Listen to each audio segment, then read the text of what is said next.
दीपक भाऊ जैसा हो, दीपक भाऊ जैसा हो।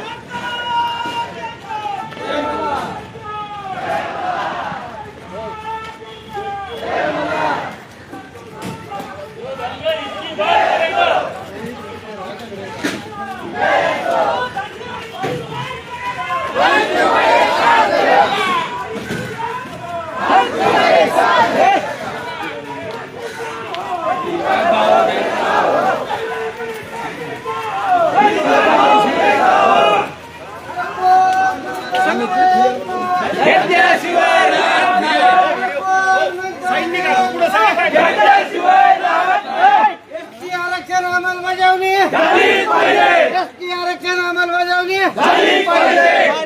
दीपक भाऊ तुम संघर्ष करो, हम तुम्हारे साथ हैं। दीपक भाऊ तुम संघर्ष करो, हम तुम्हारे साथ हैं।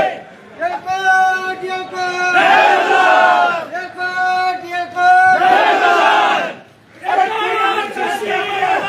झाली पाहिजे, एसटी आरक्षणाची अंमलबजावणी झाली पाहिजे, एसटी आरक्षणाची अंमलबजावणी झाली पाहिजे।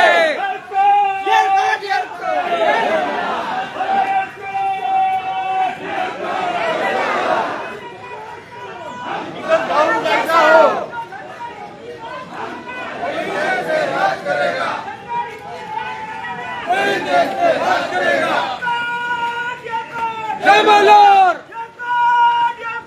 जय मल्हार।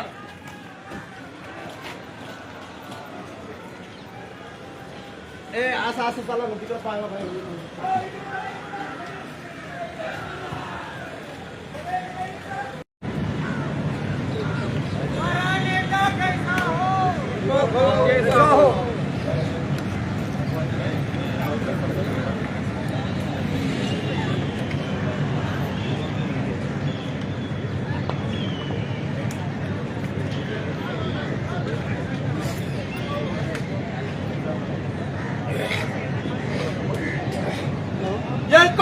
ये कोट जय मल्हार, ये कोट जय मल्हार। हमारा नेता कैसा है, दीपक भाऊ जैसा हो। हमारा नेता कैसा है, दीपक भाऊ जैसा हो। हमारा नेता कैसा है, दीपक भाऊ जैसा हो। दीपक भाऊ तुम आगे बढ़ो, हम तुम्हारे साथ हैं। दीपक भाऊ तुम आगे बढ़ो, हम तुम्हारे साथ हैं। दीपक भाऊ तुम आगे बढ़ो, हम तुम्हारे साथ हैं। हमारा नेता कैसा है, दीपक भाऊ जैसा हो। हमारा नेता कैसा है, दीपक भाऊ जैसा हो।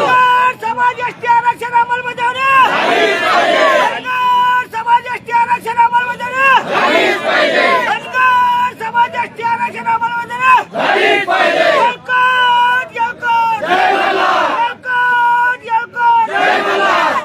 कोण म्हणता देत नाही, घेतल्याशिवाय राहत नाही। कोण म्हणता देत नाही, घेतल्याशिवाय राहत नाही। डॉक्टर बाबासाहेब आंबेडकरांचा जय हो, बाबासाहेब आंबेडकरांचा जय हो।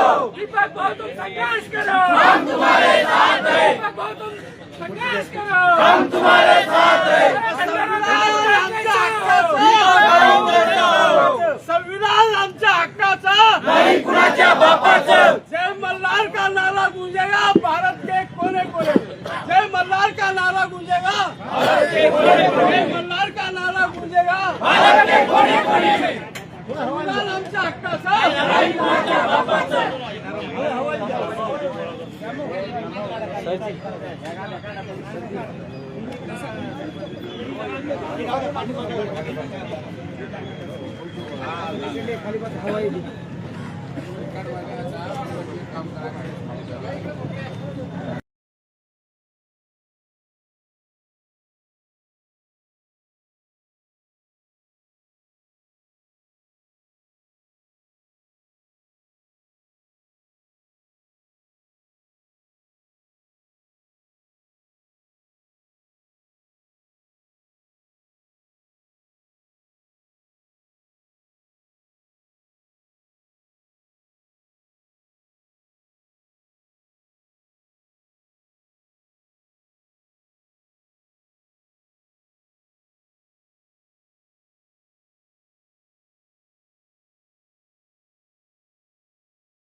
चार दिवसापूर्वी आपण बघितलं की प्रशासनाच्या वतीने मुख्यमंत्री साहेब ज्यांनी आम्हाला मिटिंगसाठी बोलवलं, अगदी उद्याची मिटिंग आणि आज संध्याकाळची वेळ दिली, परंतु दीपकराव बोराडे साहेबांनी कुठलाही अभिलाष बाजूला ठेवता या मिटिंगला आपण गेलं पाहिजे.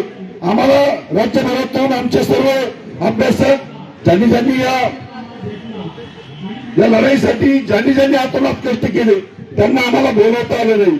आम्ही आमच्या पद्धतीने दीपकराव बोराडे साहेब आणि आम्ही त्यांच्याबरोबर असणारी आमची समिती, आम्ही सर्व मुख्यमंत्री असू देत, उपमुख्यमंत्री असू देत, मंत्री महोदय असू देत, विरोधी पक्ष असू देत, या सर्वांची भेट घेण्याचा आतोनात प्रयत्न केला.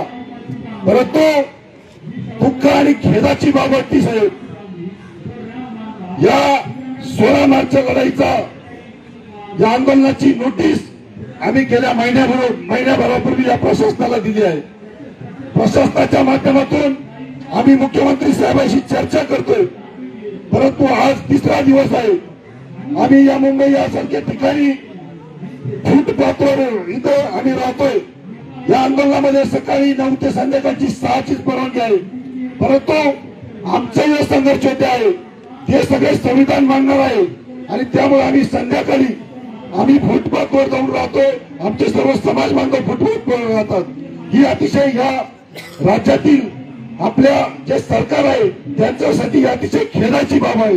या राज्यामध्ये 2 नंबरचा समाज असताना तुम्ही जर एका समाजाला एक वागणूक देणार असेल आणि दुसऱ्या समाजाला जर अशी सापत्य भावाची वागणूक जर देणार असेल तर ते अतिशय वाईट आणि दुर्दैवी आहे. मी आपण या ठिकाणी उपस्थित आहे. मी आपल्याला जास्त काही सांगता या आपल्या माध्यमातून सरकार आमच्या उपोषण नेते दीपकराव बोराडे यांचा बळी घेऊन पाहताय का काय अशी गोष्ट आम्हाला दिसून येते.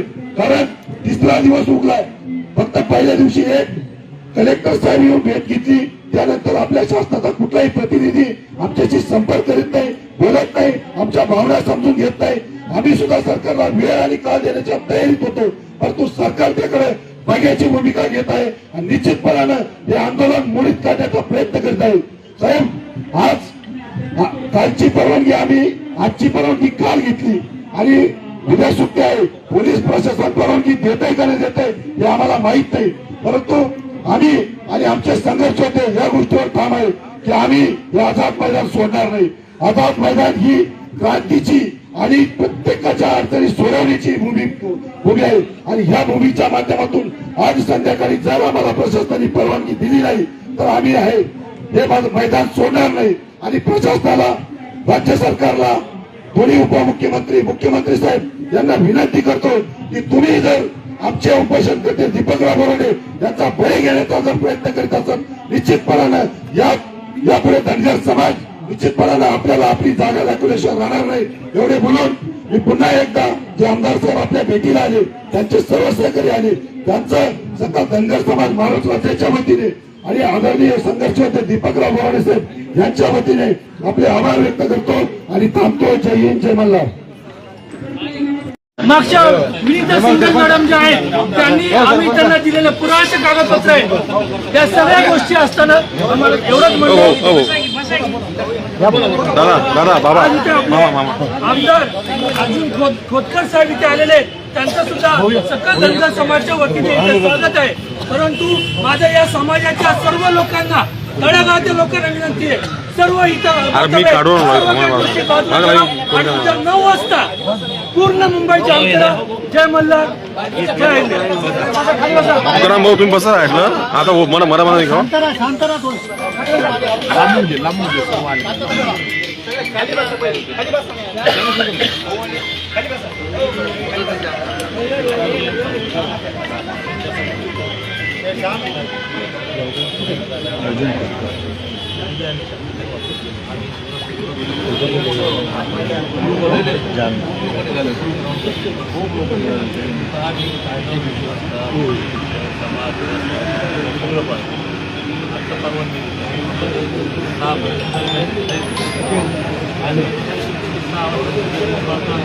तुमचं महत्वाचं ठीक आहे.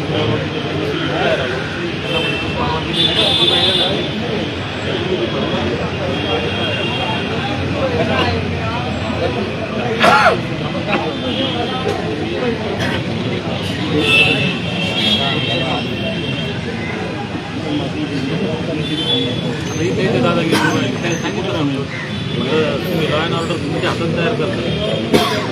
मी स्पष्ट बोललो ना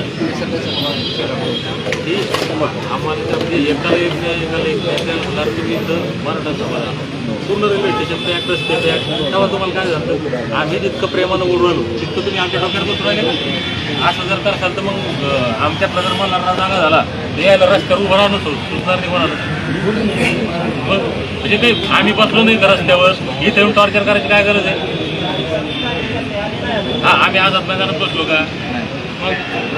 रस्त्यावर आम्हाला कोणाला थांबायचं नाही म्हणून सांगितलं त्यांनी. नाही रस्त्यावर झोपणार मी झोपायला तिथं रस्त्यावर जाणार आहे आता याच्यानंतर. सरळ सरळ आडवा मला तुम्ही कोण आलो तुम्ही आणि एका माणसाला जायचं नाही. ते आल्यानंतर सगळे पांगले बघा ते आता एकाही पोलिसाचं ऐकायचं नाही इथं. पोलिसाचं ऐकायचं फक्त आझाद मैदानात. मी बोललो त्यांच्याशी. मी सांगतो नाही ऐकायचं. आजूबाजूला ऐकू नका. लाडात आले का जास्त मनमधलं काय करतो? म्हणजे आपण ऐकू राहिलो तर आमच्या डोक्यावर बसून राहिले. कोण करेल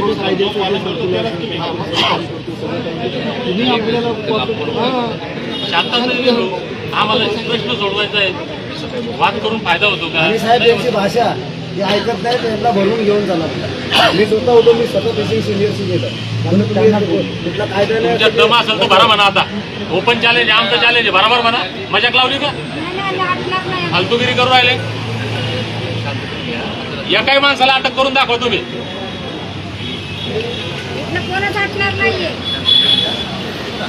आम्ही सहकार्य करू लागतो डोक्यावर बसू राहिले का आमच्या. हॅलो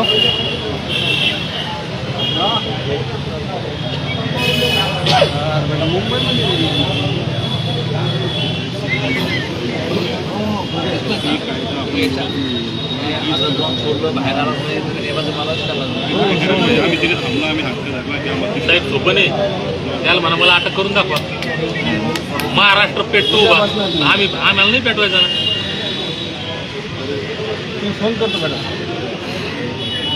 पोलीस काढू शकत नाही मला. आता पोलिसांनी जर उचललं भाऊ आझाद मैदानातून तर बंद महाराष्ट्र. कारण याच महाराष्ट्रात उदाहरण झालं की मराठा समाज इथं येतो 4 दिवस बसतो बिना परवानगीचा. तुम्ही तुमचं झुकता त्याच्यापुढे वागता आणि धनगर तुमचा ऐकून तुम्ही म्हणजे तुझा भाव करता का. मी हे वाक्य वापरले नाही आता लोक. पण हे ओरिजिनल सत्य हेच आहे ना.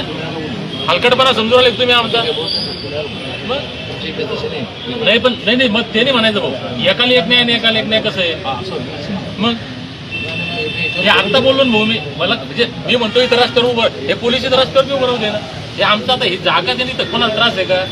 आमच्यामुळे चालणाऱ्याला त्रास आहे गाडीवाल्याला त्रास आहे कोणाला त्रास आहे ते सांगा. मी सगळ्या लोकांना सांगितलं एकाही माणसाला त्रास होणार नाही असं आपण वागायचं. शांततात राहिले आव्हान केलं मग कायदा चांगलं नाही ती दडपशाही झाली तुमची 1 जानेवारीत. आता नाही होणार. नियमाचं पालन केलं.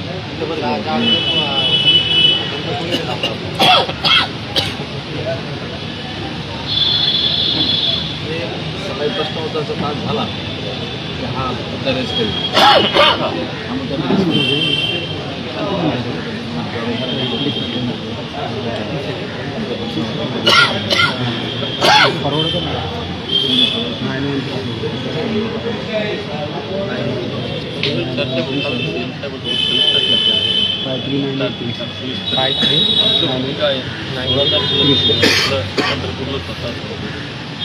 शिंदे साहेबांनी आपल्याला पत्र दिलेले आणि ह्या आम्ही जाहीर बोलतो. आता हे उपोषण करते आमचे दमदार कुठे विजय भाऊ होते. आम्ही जाहीर बोलतो. आपण असं नाही लावली आपण शिंदे साहेब बरोबर GR काढण्याच्या बाबतीत हे आम्ही जाहीर म्हणतो. पण नाही GR निघला. आता जालन्याचं आंदोलन तर तुम्हाला सगळं माहिती तुम्हीच तिथं होते त्यावेळेस ते आश्वासन दिलं. काय झालं गेले 6 महिने 6 महिन्यात काय झालं मला सांगा. एक शब्द एक अक्षर तरी पुढे आले ना.